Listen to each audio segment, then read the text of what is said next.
He said it wasn't for kids. He had all his babies. Did you fuck or far from home? I'm supposed to be okay with it.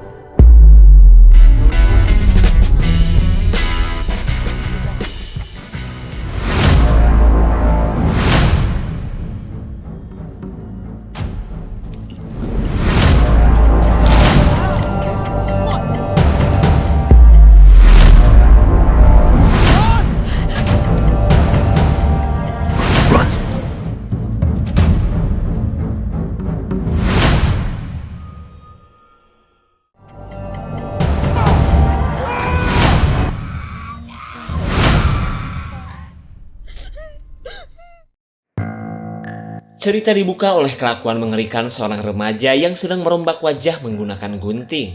Entah apa alasannya hingga ia bisa nekat dan begitu kuat menahan rasa sakit.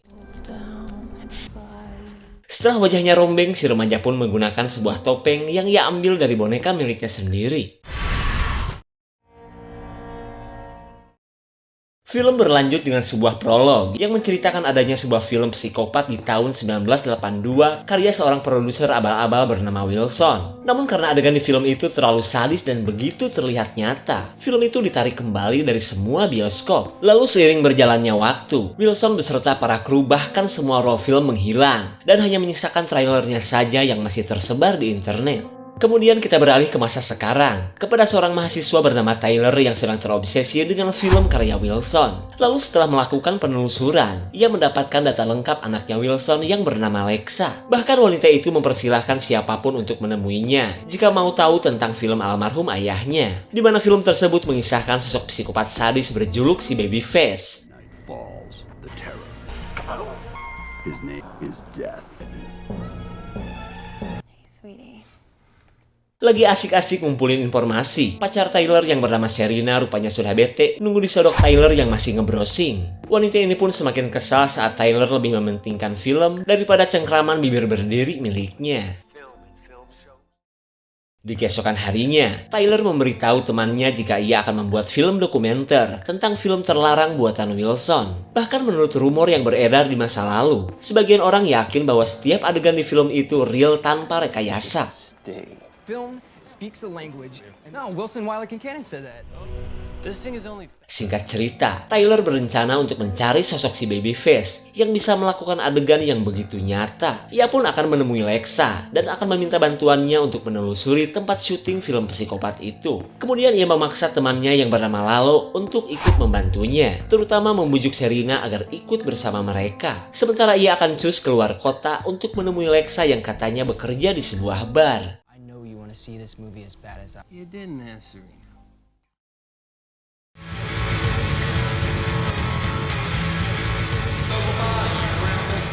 Tyler mendatangi sebuah bar tempat di mana Lexa nyari duit. Ia pun baru tahu bahwa Lexa adalah seorang penghibur yang doyan nari sambil gelajutan di tiang jemuran.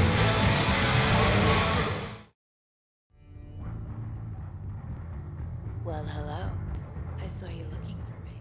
Singkat cerita, Tyler pura-pura mencatat Lexa untuk bisa ngobrol tentang film ayahnya. Lalu ketika Lexa peperengkelan joget pamerin lato-lato gemoy, Tyler menyuruhnya berhenti karena itu bukanlah tujuannya. Akan tetapi Lexa berkata bahwa ia harus tetap pura-pura menyelesaikan pekerjaannya dulu karena ruangan ini terpantau CCTV.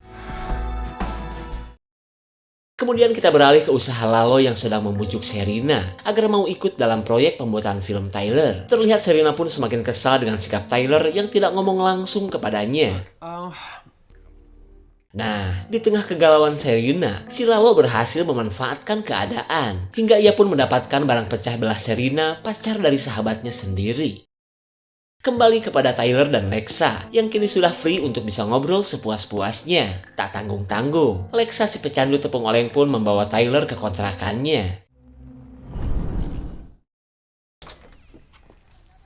Setibanya di tempat tinggal Lexa, Tyler bisa melihat bahwa wanita ini masih menyimpan poster film bapaknya. Kemudian Lexa berkata bahwa Tyler bukanlah orang pertama yang menanyakan tentang film ayahnya. Listen, Tyler mulai terlihat kesal karena Lexa malah teler daripada memberitahu keberadaan roll film milik Wilson. Bahkan Lexa yang semakin sengklek mulai gak nyambung dan sulit ia wawancara. Karena keadaan ini, Tyler bertekad untuk nyembuhin Lexa dari ketergantungan barang haram dulu sebelum ia ajak bekerja sama. I'm serious.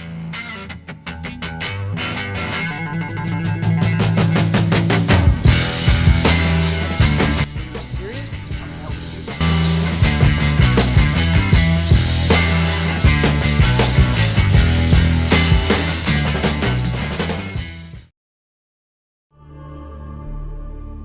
It's time. Setelah beberapa hari dirawat oleh Tyler, Lexa yang kini sudah sembuh akhirnya bersedia membantu dan mau mengantar Tyler untuk mendatangi rumah ayahnya. Namun konsekuensi dari kegiatan yang dilakukan Tyler, hubungannya dengan Serena rungkad karena wanita terabaikan ini sudah jatuh ke pelukan Lalo. Did you fuck her far from home? And I'm supposed to be okay with it. No one's forcing you. I'm forcing. Let's eat some road, grind some tape.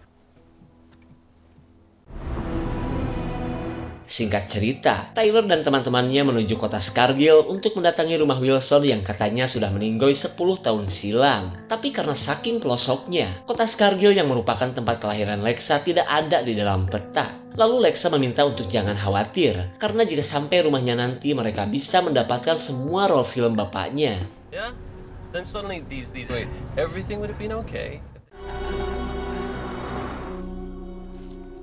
Sebelum memasuki kota Scargill, mereka singgah dulu untuk beristirahat. Sementara Lexa yang habisnya tandar 2 menemukan sebuah boneka bulu yang mengingatkannya akan sosok si Babyface.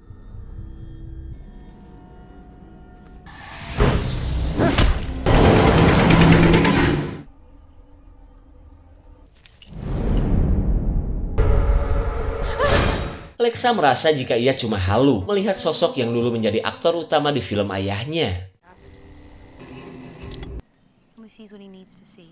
Serena sebenarnya cembokur akan kedekatan Tyler dan Lexa yang semakin lengket. Lalu ia mengingatkan Lalo untuk jangan berharap bisa menggantikan Tyler. Mentang-mentang pernah menyodoknya selama 2 menit.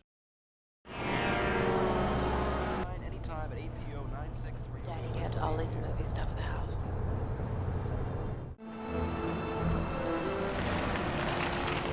Sampailah mereka di awal kota Scargill, di salah satu lokasi yang pernah dijadikan syuting si Babyface. Tyler mencoba mewawancara seorang emak-emak yang sepertinya tahu betul tentang film yang pernah membuat kotanya sempat viral. Lalu si emak membenarkan bahwa Wilson selalu menggunakan darah asli ketika segelintir orang menganggap itu cuma settingan. Akan tetapi ia tidak tahu apakah itu darah binatang atau darah manusia. Sementara menurut salah satu warga lainnya, ia ingat betul ketika tayang pertama kalinya, film itu benar-benar hampir membuat orang-orang gila. Cut. Mendengar kisah para warga lokal, Tyler dan yang lain semakin bersemangat untuk segera menemukan gulungan film di rumah Wilson. From the hills. Retarded? Everybody's all screwed up, aren't they? That's Nietzschean. No?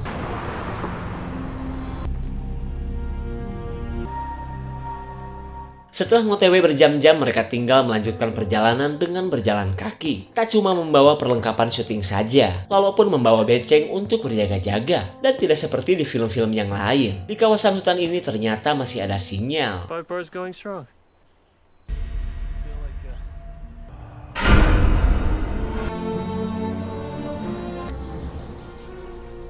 He's your guy? Complicated. That's really messed up. He helped me. Hey guys, that way. Busted, man. What do you think they're talking about up there? Semua orang terlihat kaget saat menemukan potongan bangkai lengkap dengan sebuah pengait. Lalu tiba-tiba, Tyler baru ingat bahwa tempat ini ada di salah satu adegan filmnya Wilson.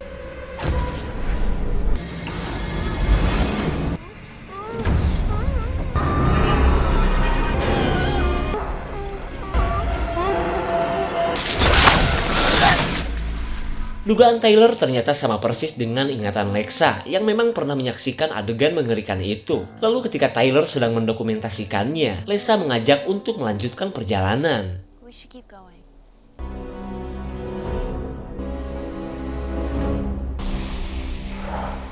So what's the story on Babyface? so his father cut off his face. Lexa menceritakan sosok si Babyface yang sebenarnya adalah seorang pemuda dengan keterbelakangan mental. Kondisinya pun diperparah oleh sikap ayahnya si Babyface yang pemarah, yang selalu mengurungnya di ruang basement. Lalu di puncak penderitaan si Babyface, ia akhirnya depresi hingga nekat merusak wajahnya sendiri. Ignore these idiots. Like bacon. No, there's a shot of the smokehouse in the trailer. It's better to move forward than back. Backpack is not so long ago. Saat Serena dan Lalo tertidur, Tyler mengecek hasil rekaman para warga. Lalu tiba-tiba, ia melihat sosok si Babyface ternyata sempat terekam oleh kamera.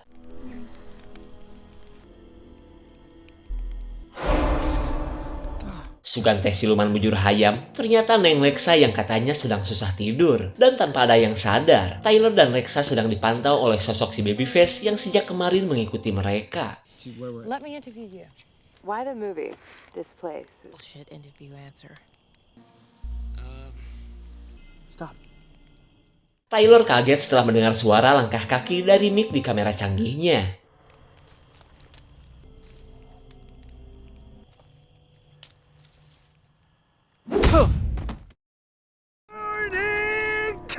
Ternyata suara tadi adalah kedatangan komplotan warga lokal yang kini sedang merampok Tyler. Tapi sebelum menjarah perabotan milik Tyler, mereka katanya akan membuat film jadah dulu mumpung ada dua kewes yang menggiurkan. All this fine ass. That's flick made 20 years ago.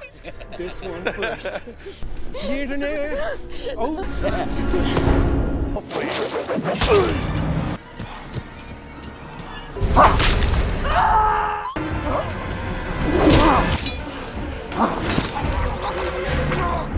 Untuk pertama kalinya mereka melihat sosok si Babyface yang baru saja menghabisi para begal. Lalu tiba-tiba, si Babyface langsung terdiam saat melihat keberadaan Lexa dari dekat. Kemudian Lexa menyanyikan sebuah lagu kenangan mereka, berharap sosok mengerikan ini menjadi jinak. That fucking bird. Stop it, they're my friends. Please don't hurt. Get away from her. Run!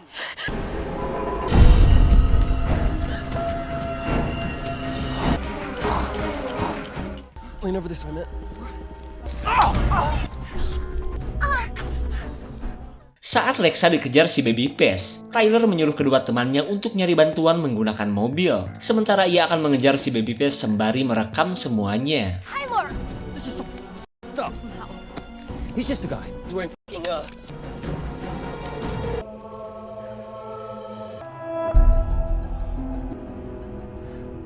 We're in the woods and this guy just killed 3 people. Meskipun Serena berhasil menghubungi polisi, ia kesulitan untuk menyebutkan lokasinya saat ini. Mereka pun semakin panik karena para begal tadi ternyata menggunakan peluru kosong.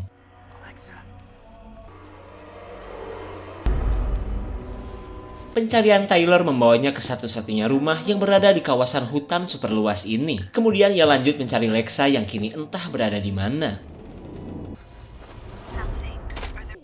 I don't know. Run.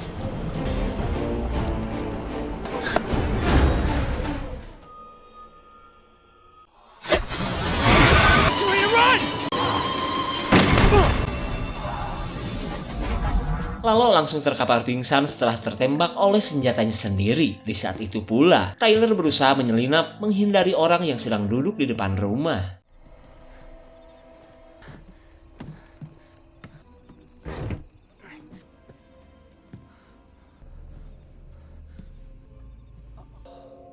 Melihat poster film Wilson, Tyler menduga jika rumah ini adalah rumah sang sutradara itu. Kemudian ia melanjutkan pencarian. Kali aja Lexa sedang bersembunyi di rumah ini.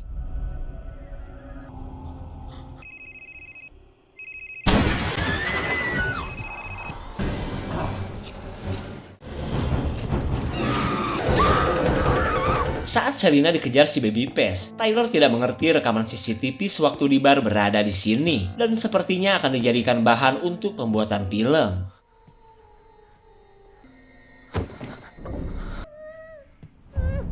Akhirnya Lexa berhasil ditemukan dalam keadaan disekap dan gak pakai baju. Di saat itu pula, pelarian Serena yang dikejar psikopat membawanya ke rumah Lexa juga.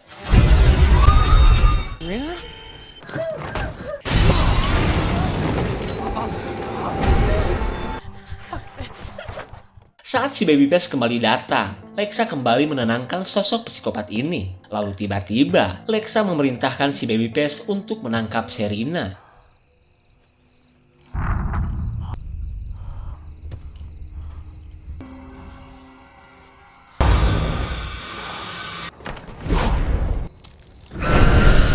Rupanya tempat ini adalah gudang penyimpanan jasad dari para korban si Babyface. Lalu Serena bergegas nyari tempat sembunyi ketika si Babyface menuju tempat ini.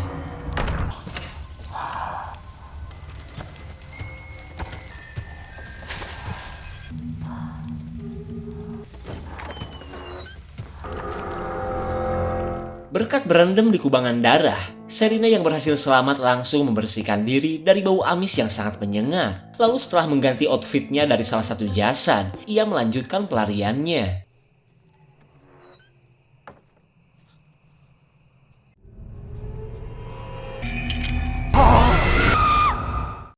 Singkat cerita, Tyler baru sadar bahwa selama perjalanannya ia telah direkam oleh si Babyface. Di tempat ini pun ia bisa melihat banyaknya gulungan film, begitu pula dengan film yang selama ini ia cari. Lalu tiba-tiba, Wilson si produser sekaligus sutradara psikopat itu akhirnya datang. Dan ternyata belum meninggoy seperti sangkaan orang. Tyler pun benar-benar tak menyangka ia telah diprank oleh Alexa, si gemoy-gemoy jadah yang telah menjebaknya. Lalu ketika Tyler kepo dengan sosok si Babyface, Wilson mengatakan bahwa pria itu sebenarnya tidak jago acting. Malahan ia sudah bosan mengajarinya cara menghabisi korban layaknya seorang psikopat sejati. Cut! Cut! What the hell is the matter? You alright? And I'll be... Really killed him. Ternyata si Babyface yang asli telah dibunuh oleh Wilson. Tyler penasaran dong siapa si Babyface di film itu. Kemudian Wilson menjelaskan jika orang yang Tyler maksud adalah anaknya Lexa, di mana anak tersebut lahir ketika Lexa berusia 13 tahun. Wilson pun kagum dengan cucunya itu, yang bisa melakukan adegan mengerikan yang sungguhan dan begitu sempurna. Dan yang lebih mengerikannya lagi, Wilson mengakui bahwa si Babyface adalah anaknya juga. Karena sejak kematian istrinya, ia hanya hidup berdua dengan Lexa. Jadi ketika ia ngesang, Lexa adalah pelarian belalainya.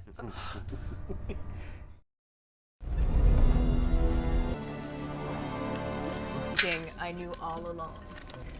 The truth is, Serena benar-benar syok saat mengetahui siapa Lexa yang sebenarnya. Namun ia tidak bisa berbuat apa-apa saat Lalo akan dijadikan korban dalam pembuatan film psikopat.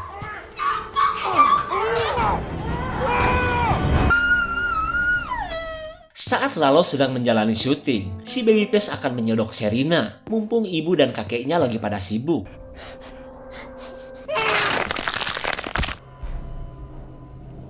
we're rolling. Saat barang pecah belah Serena terancam, ia mencoba peruntungan menjinakkan si Babyface menggunakan tembang kenangan seperti Lexa.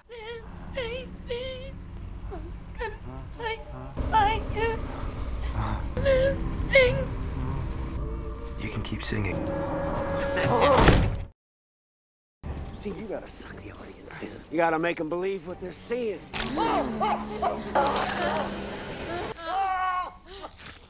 Wilson langsung marah melihat akting Lexa yang dianggap hambar dan kurang emosional. Lalu Wilson memanggil si Babyface yang masih asyik menarik ulur piston untuk memberikan contoh kepada Lexa dan juga Tyler.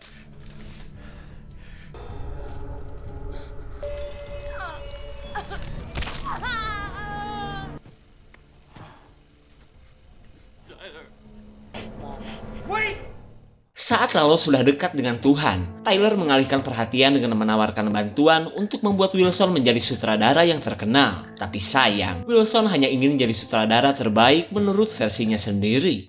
I don't need anybody. Director. Yeah. Big. This is mere spectacle. Wilson kembali marah karena akting Lexa masih saja seperti sebelumnya. Mendengar bacotan tersebut, Lexa benar-benar muak terhadap Wilson yang telah merusak wajah anaknya. Cekcok kedua insan psikopat ini pun dijadikan kesempatan oleh Serena untuk keluar dari gudang. He cares about that subtextual shit!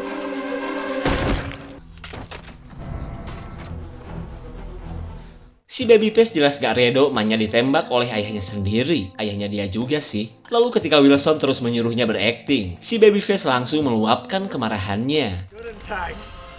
I bet. Kind of boy. how it ends. Stop! Di tengah kemarahan si Babyface, Tyler membalas kelakuan Wilson yang telah merekam penderitaan sahabatnya. Come on!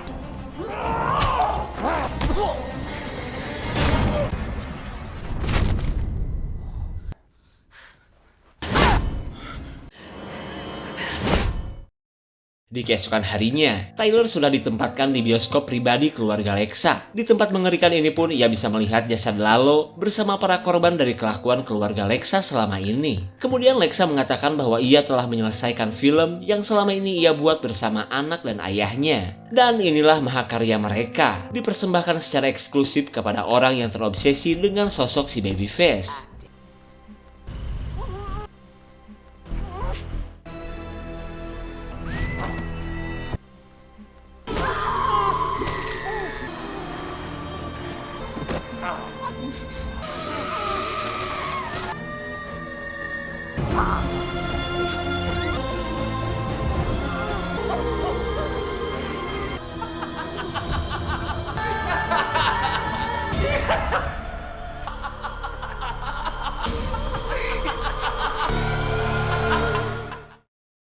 Beberapa waktu berlalu, Lexa menemui Sherina yang masih disekap dengan kamera yang terus standby merekam. Dan ternyata, perbuatan si Babyface telah membuat Sherina hamil. Makanya, Lexa terus merawat calon ibu dari cucunya kelak.